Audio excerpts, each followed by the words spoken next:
Hello my beautiful bookish people, my name is Victoria. You've come to the channel The Bookish Sock, and in this video I am creating the reading medium book tag because I just watched a Ben Reads book video and I just did the info dump bookish tag. I will leave links to those videos and those creators down in the description below, but basically I wanted to open up the conversation of what reading medium do you use and why, and kind of get into that a little bit more. So I'm really interested to hear your thoughts on this. If you do decide to do this tag as well, please do let me know. My social medias are down in my description, or you can leave it down below to let me know. I want to see it, so please do let me know so that I can watch it. Question number 1 is, what constitutes as reading for you and why?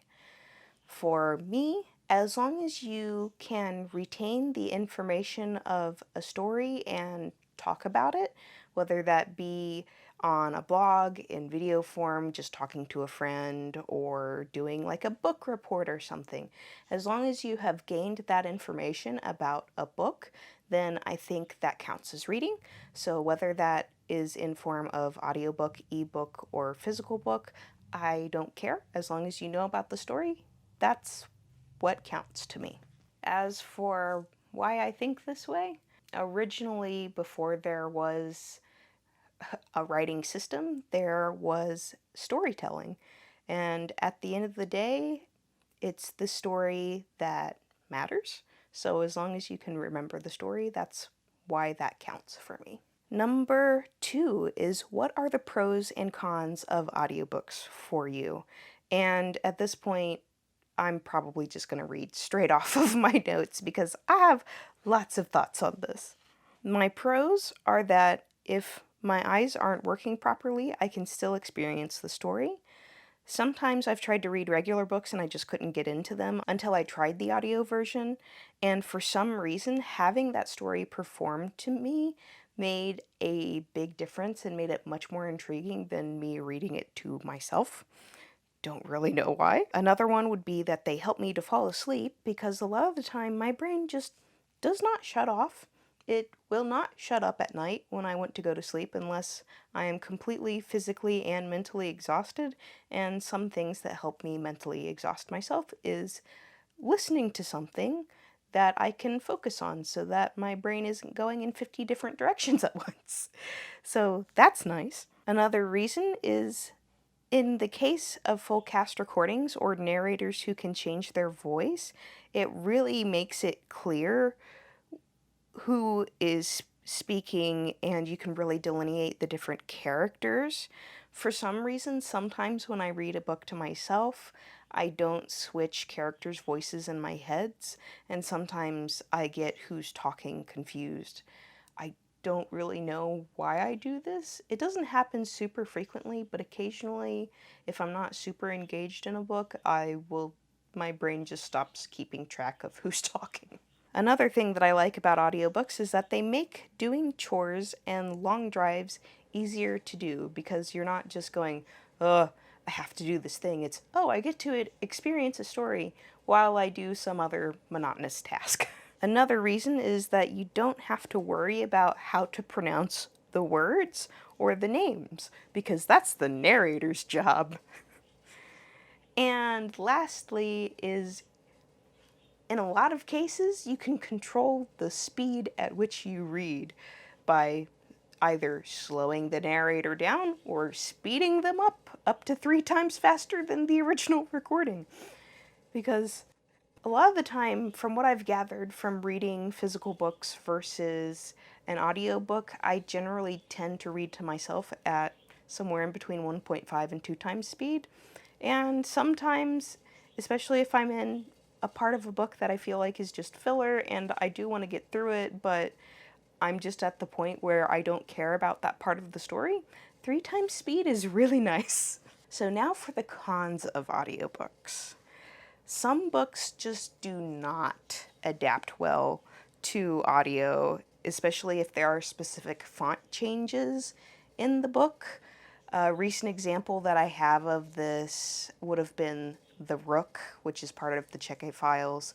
I do not recommend that book. I just recently experienced it, and it's the first thing that comes to mind, because unless you have a really good narrator who is changing their voice a lot for the parts where the text changes, or unless there are good markers in the text itself before that font or stylistic change happens, it's a thing. Another con would be sometimes it's way harder to pay attention to an audiobook than just reading it. Unless I'm having a bad day where I'm really tired, then I can't just sit down and only listen to an audiobook. I can listen to an audiobook while I knit or crochet or draw or do chores or drive or when I'm trying to fall asleep. But if I'm just chilling and trying to listen to an audiobook with nothing else happening, it's sometimes really hard to pay attention to. Another con is that taking notes while listening to an audiobook can be kind of difficult. A lot of the time when I'm reading and there's a specific point I want to talk about, I will either highlight it or mark it or do something so that I can go back and reference that point. You can usually make bookmarks on digital audio recordings, but you can't highlight that passage specifically that you want to talk about. So that's interesting. Another con would be you don't know how characters spell their names, and especially when reading fantasy books, this can get really difficult really fast, and then you might be talking to somebody who's actually read the physical book, and you're trying to spell the character's name, and they go, "Who are you talking about? What book are you reading?" And then you have to tell them the book that you're reading, and they go, "Oh, you mean this spelling?" I'm like, oops. Another con would be you have to have access to the technology to play the audiobook, and that also requires a power source, which makes it less accessible. And another one would be that they're often more expensive than other mediums because they take a lot more work to produce than just the regular book. So they may not always be as fiscally accessible to people. Question number 3. What are the pros and cons of ebooks for you? The pros for me are that I can literally have thousands of books in the palm of my hand at any given time. And this weighs a lot less than a physical book, especially since I typically read epics and epic fantasy or just trilogies in general, and books can get heavy. And when you have to wear braces just to keep your arms from popping out, or in my case, I'm having wrist and hand problems today, even this can be a little bit difficult to hold sometimes, but books, the physical versions of books, are infinitely way more difficult to use in that instance. Another thing is that they're waterproof. I read in the bath a lot. A lot. And I don't have to worry about water damage, at least with this, because this is a waterproof device and I don't have to worry about wrecking a book. I also like that highlights and notes are automatically tracked with a reference point, so doing citations is a lot easier. And I also use the percentage bar at the bottom of the book as motivation sometimes. They're also really nice for low light reading, or if it's nighttime and your partner's trying to go to sleep and you're not ready to go to sleep yet. It's a lot less bright than using a book light at night. And flipping pages and holding this device, I kind of already touched on, but it doesn't cause my hands and wrists to cramp and sublux nearly as much as holding a regular book. And if I needed to, I could use my nose to turn a page. Yes, I might have done that before. I was having a bad day that day. But hey, I could turn the pages of my book with my nose if I want to, because I can't. Another thing that I like is that you can adjust the print size and print spacing, so if I want to take my glasses off and still be able to read, even though I have very few words per page, I have the option to do that. Another thing is that oftentimes the ebook copy is cheaper than the print version, surely because of the cost in manufacturing, or that ebooks go on massive sales sometimes compared to the print version. That's nice. And especially, I almost forgot about this one, especially when talking about college textbooks. The reason I got a Kindle in the first place was because I did the math and it was cheaper for me to buy a Kindle outright and rent my textbooks via their e-versions than it was for me to rent the physical textbooks. Plus, I could take notes directly in the book with the e-copy. That was awesome.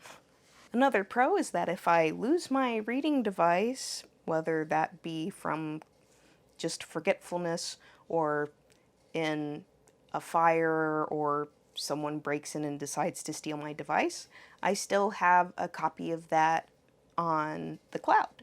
So, in the event of a fire and losing all my regular books, I still don't lose my entire library.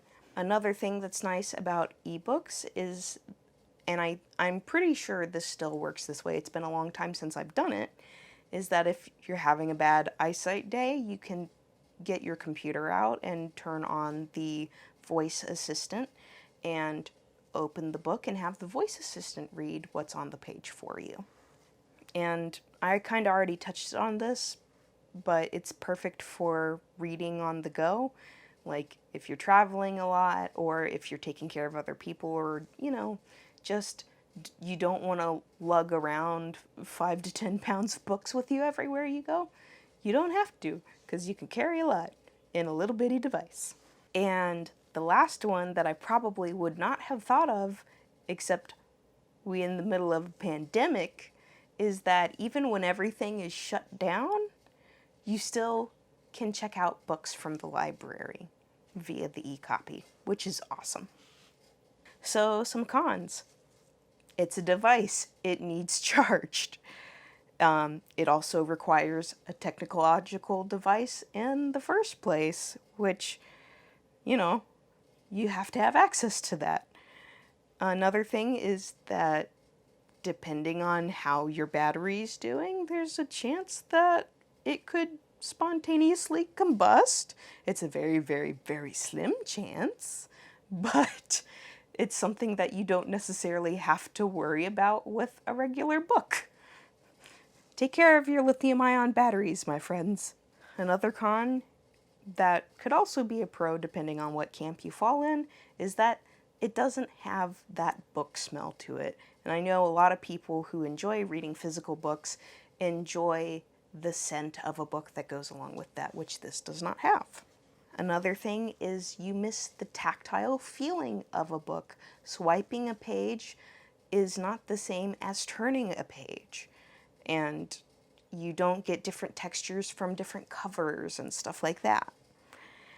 And they're not as pretty. And I'm not talking about graphic novels in this instance. I mean, like, special editions of books often have really gorgeous covers to them. And yes, you can get cover art with an ebook. That's a given. But it's not something that you can put on display like art, really. And going back to talking about graphic novels, sometimes the port of a book to the ebook version doesn't always go all that well, which is frustrating. I have run into a few graphic novels and manga that were supposedly exported and sold as ebooks, but they were missing part of the frame of the art, and things were getting chopped off, or the text was so small and that version wouldn't allow me to zoom in, and me holding my eyes closer to the ebook version of it didn't help at all to identify what the writing was. So sometimes there can be issues with that. And my last con that I could think of was we don't fully know the long-term implications of reading screens and how that affects eye strain. I know that reading different screen types can make a big difference. I will tell you, hands down, I can read this for much, much longer than I can read this. And e-ink displays make a huge difference because of their technology, but I'm still not sure that these have been out long enough for us to know for certain if there is a disadvantage on reading from a device. Question number 4 is, what are the pros and cons of physical books for you? The pros, I kind of already touched on this. A lot of them are just beautiful. The cover art, the way that the book is printed, there are so many ways that physical books can be beautiful. Another pro is that if I so choose, I can loan that book to anybody I want to. With ebooks, with very, very rarely are you allowed to loan interlibrary books unless you're an actual library. Like for me, as an end user to end user, it is difficult for me to share an ebook, but it is not with physical books. Another thing is that I never have to worry about the format being out of date or having a device to read it because it's right there. There's no worrying about losing that knowledge of that book because it's right there in front of you. Unless there's a fire, that book's gonna be there. Or unless you lose the book, but I mean, you don't have to worry about Mobi or EPUB or whatever being forward compatible with the next device when you have a physical book. It's called paper. It works. And I mentioned this before too, but the physical book smell, which could be a pro or a con. For a lot of people who like physical books, this is a pro. And lastly, again, I touched on this before, is we have conclusive knowledge on how to read paper books without having to worry as much about eye strain. It's called make sure you have enough light around you, and if you start getting a headache, make sure you stop reading for a little bit, and every 15 minutes or so, look up from your book and try to look about 15-20 feet in the distance for a minute or so, and then you can go back to reading, and that'll be really good for your eye health. At least that's what my optometrist told me. I'm not a doctor. So some cons. Physical books can take up a lot of space, especially if you have a lot of books. And they are heavy. I've already talked about this. It's hard for me to hold a book some days. And they can get damaged, whether that be water damage, fire damage, pages aging and just falling apart, people accidentally ripping it. I know that I carried my textbooks with me in college, and my Korean books got really, really beaten up because I didn't have a bookcase for them at the time. I just threw it in my backpack, and because I did a lot of stuff with my backpack and had other stuff in the bag with my books, they got really beaten up. And lastly, they're normally more expensive than the e-version, especially when we're talking about textbooks, which I already touched on earlier. Question number 5 is, provided you read physical books, do you prefer hardbacks or paperbacks, and why? I kind of have a two-part answer for this one. If it's a book I plan on constantly rereading over my lifetime, I prefer a hardback because they generally tend to hold up better in my possession. Especially if we're talking about my college textbooks, my hardbacks definitely held up a lot better than my paperbacks. And then, as a second part to this, if I don't plan to reread it as often, or if I want to take notes directly in the book, I generally prefer a paperback for this because they're usually cheaper and I don't need them to hold up to a lot of abuse. And then there's a new medium that I have one book of that's flexi-bound. Well, it may not be a new medium. I just discovered it recently. It's new to me.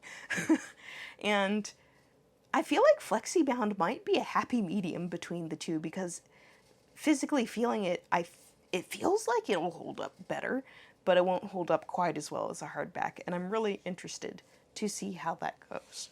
Number 6 is, provided you read ebooks, what device or devices do you use? So unless it's an illustrated book like a manga or a regular graphic novel, I generally prefer to read on e-ink displays because, as I touched on earlier, it's a lot easier for me to read for longer time, and I like that this is waterproof. I can take it with me to the bath. This is not waterproof. I do not want to take it with me to the bath because I'm too scared I'd drop it in the water. And by this, I mean a Kindle Paperwhite. Eventually, if I do replace this, I'd probably want a Kindle Oasis or some other Android device that can host both Kindle and other library apps, because I have invested a lot in the Kindle library already, so I need that forward compatibility. But It would be nice if there was an auto-orienting screen on the next device that I choose, because sometimes I get really tired of holding my e-device in one hand, and it would be nice that if I want to flip it around to read it the other direction, I don't have to go through a bazillion settings to do that. Very rarely do I read on my phone or computer, but I have been known to do that. If I am going to be taking a lot of notes on an ebook, then I suppose I would use my computer more often for that.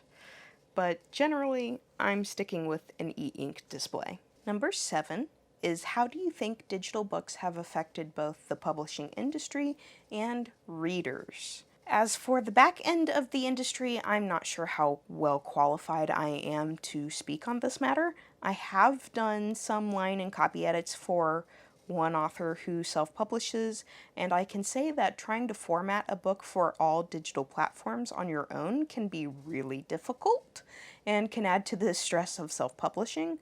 But on the other hand, it does seem to make self-publishing and getting your book out there more attainable or more accessible.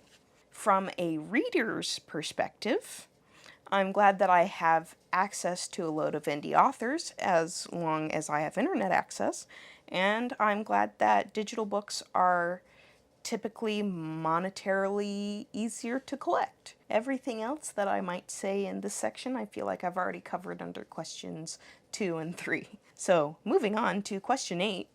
For my people with disabilities or those who would have insider knowledge, do you feel like digital books are inclusive? And if you say no, do you have a suggestion on how they could be more inclusive? As someone who is chronically ill and has mobility and sight issues sometimes, I do feel like digital books are more inclusive. To reiterate what I've said before, I love being able to listen to a book when my eyes aren't working properly, and I love an e-ink display for changing font sizes and making books easier to hold, transport, and flip through. As for being more inclusive, things that I would like to know more about is if ebooks are accessible to people who read Braille. This is something that I haven't seen a whole lot of. I know that we have technological adaptations for using computers in general and reading what's displayed on a screen to some degree, but I've never seen or heard someone talk about how technology can help them read novels in this regard. I've only ever heard really of physically printed Braille books. my Camry just shut off. But what I was trying to say is I've never heard of this, so if you have any knowledge of that and would like to share it, please do leave it in the comments down below. I would love to know more about this aspect. And finally, number 9, if you could pick only 2 mediums to read books for the rest of your life, which 2 would you choose and why? So this can be audiobook, ebook, hardback, paperback, etc., whatever you constitute as a book. For me, this is audiobooks and ebooks, and the audiobooks are for bad vision days and just when I need to do monotonous tasks and for falling asleep, and then also ebooks because it's easier to handle with my disabilities and it's more convenient when I'm out and about. So I hope you have enjoyed this tag. Please feel free to tag yourself in this video, and do please let me know if you decide to do this. And if you've made it this far in the video, go ahead and leave me your favorite emoji down in the comments below. And I'll see you in the next video. Bye!